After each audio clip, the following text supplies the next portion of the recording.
Aujourd'hui, c'est la 3e conférence que nous organisons. Donc, ça va parler de la période ottomane et de la grande famine. Je ne savais pas qu'il y avait 216 000 morts à la montagne.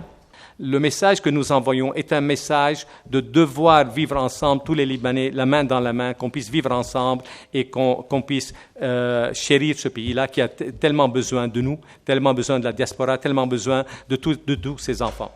En 1516, il y a ce qu'on appelle la conquête ottomane du Proche-Orient. C'est un phénomène qui a une portée politique, historique et humaine très considérable. Parce que de 1516 jusqu'à 1918, date du retrait des Ottomans de l'Orient, les Ottomans ont gouverné toute cette région. Le sultan Sélim Ier, il a contrôlé le mont Liban. Il est descendu à partir d'Alep, il est allé en Palestine, en Égypte, il a conquis toute cette région. Il a eu beaucoup de morts, etc. Mais il a évité de pénétrer au mont Liban, qui était une montagne impénétrable. Il a donc établi partout ce qu'on appelle une administration ottomane directe, avec ce qu'on appelle les walis. Mais dans cette montagne, n'est-ce pas, qui a des contours géographiques un peu différents, il a établi une famille qui s'est maintenue de 1516 jusqu'à 1697 et qui a été continuée par une autre famille, Ma'an et Shihab, qui ont duré jusqu'à 1842. Voilà des choses donc, qui se sont passées dans cette société rurale primitive, mais où c'est très souvent l'intelligence et le discernement comptent pour beaucoup et qui aident finalement à constituer les bases institutionnelles d'un certain État et d'une certaine forme de vie politique. On peut dire que le Liban de l'époque ottomane se couvre de monastères. Ces monastères qui, à partir du XVIIe siècle et tout au long du XVIIIe et encore au XIXe, vont modeler le paysage de la montagne avec leurs pierres, leurs habitants, leur culture. À la fin du XIXe siècle, d'ailleurs, les biens fonciers monastiques occuperont les 2/3 de la superficie de la montagne. Les raisons de ce développement sont multiples. On peut d'abord relever la place centrale qu'occupent alors ces institutions dans leur environnement.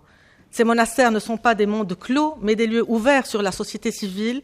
Faut-il rappeler que ces lieux de prière étaient aussi des lieux d'enseignement, qui ont abrité de nombreux maîtres, parmi lesquels plusieurs étaient des anciens élèves du Collège maronite de Rome, qu'ils étaient également des centres de copie de manuscrits et qu'à cet égard, ils ont joué un grand rôle dans la conservation du patrimoine culturel des communautés chrétiennes. Leur rôle a même été déterminant dans la formation historique du Liban moderne. Je pense en particulier à la communauté maronite, dont le pouvoir à la fin du XIXe siècle a largement été consolidé par ces nombreux monastères, les plus nombreux de la montagne. Lorsque la Première Guerre mondiale éclate en 1914, l'Empire ottoman ne tarde pas à joindre l'axe germano-austro-hongrois pour ainsi former la fameuse Triple Alliance. C'est donc en l'espace de quelques mois à peine que le mont Liban bascule dans une guerre qui n'est pas la sienne. Les Ottomans, qui appliquent sur ordre du gouverneur Jamal Pacha un blocus terrestre total, à cela s'ajoute une série de catastrophes naturelles, telles l'invasion des sauterelles en avril 1915, ou encore la sécheresse. Le résultat reflète l'ampleur du drame. Presque 150 à 200 000 personnes meurent en moins de 4 ans de la famine et de ses conséquences. Nous sommes là, devant la page la plus sombre de l'histoire moderne du Liban. Dans ce contexte, la démarche photographique de Brahim Naoum Kanaan sembla naturelle pour retransmettre à la postérité les atrocités vécues par son peuple et dont il fut le témoin oculaire.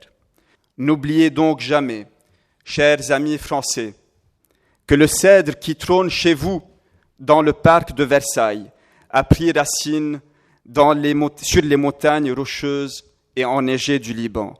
L'histoire ne prend pas de répit. C'est à nous de la comprendre et de la rattraper, alors faisons-le avant qu'il ne soit trop tard. Je vous remercie. Quand Volney arriva en Orient, il aimait cette réflexion. En Égypte, j'ai trouvé un leader, un chef. Mais au Liban, j'ai trouvé un peuple. Cette fondation du collège maronite eut une grande influence sur l'orientalisme en Europe au XVIIe siècle, parce que plusieurs savants sortis de ce collège enseignèrent tant à Rome qu'à Paris, à Prague, à Vienne. Ils vont enseigner et le syriaque et l'arabe, et travaillèrent à éditer et à traduire des ouvrages religieux et profanes dans ces deux langues. Et grâce aux Maronites, une quantité énorme de manuscrits arabes et syriaques ont trouvé bon accueil dans les bibliothèques d'Europe. Sur cette région, comment vous expliquez ce déclin? Est-ce qu'on peut appeler ça un crime humanitaire? Que nous reste-t-il du point de vue culturel? C'était magnifique, c'était vraiment intéressant, c'est des sujets dont on avait besoin d'entendre. Merci, à la prochaine au 15 octobre au Sénat.